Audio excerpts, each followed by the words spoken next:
Hey, you're listening to What the Sigma with Chad Stacks. Today on the show, JPMorgan just made a $1.5 trillion power move that's about to reshape the entire American economy. So what happens when JPMorgan drops $1.5 trillion on the table and calls it purely commercial? You're witnessing the financial equivalent of a chess grandmaster announcing checkmate 3 moves before their opponent even realizes the game is over. Jamie Dimon just launched what he's diplomatically calling a Security and Resiliency Initiative. Translation: we're done getting owned by supply chain dependencies that make our entire economy look like a house of cards built on someone else's foundation. Here's the architecture of what's happening. JP Morgan is taking their existing trillion-dollar domestic playbook and scaling it with surgical precision. $10 billion in direct equity targeting supply chain, manufacturing, defense, aerospace, energy resilience, and the crown jewels of AI and quantum computing.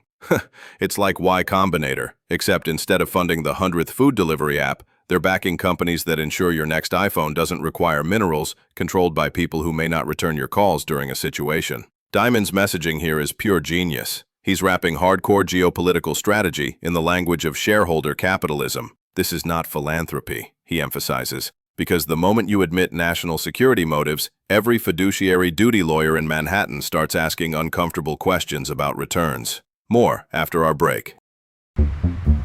My name is Tom Sachs. I'm an artist in New York City. For nearly 2 decades, I have been collaborating with Nike.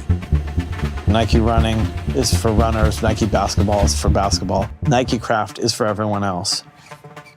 But let's debug what's underneath the hood. This isn't supply chain diversification. This is JP Morgan recognizing that the next economic cycle will be determined by who controls the infrastructure powering frontier technologies. When Dimon says we've become too reliant on unreliable sources, he's not discussing your coffee supplier. He's addressing the uncomfortable reality that semiconductors, rare earth elements, and manufacturing capacity got systematically outsourced to countries that may not share our strategic roadmap.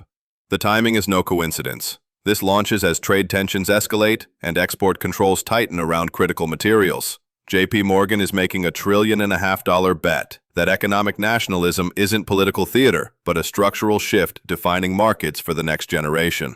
What's particularly elegant is how Dimon positions JP Morgan not just as capital, but as the architect of American industrial renaissance. They're hiring specialized bankers, building advisory councils mixing public and private expertise, essentially becoming the primary capital allocator for strategic industries. For anyone tracking where smart money moves next, consider this your signal. The era of pure financial engineering is giving way to industrial policy with shareholder returns. Companies aligning profit with strategic priorities won't just outperform, they'll define the next economic architecture.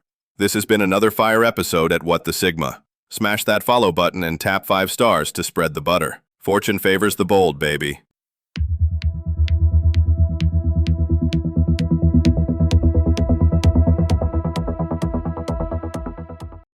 Grab news. Thomas.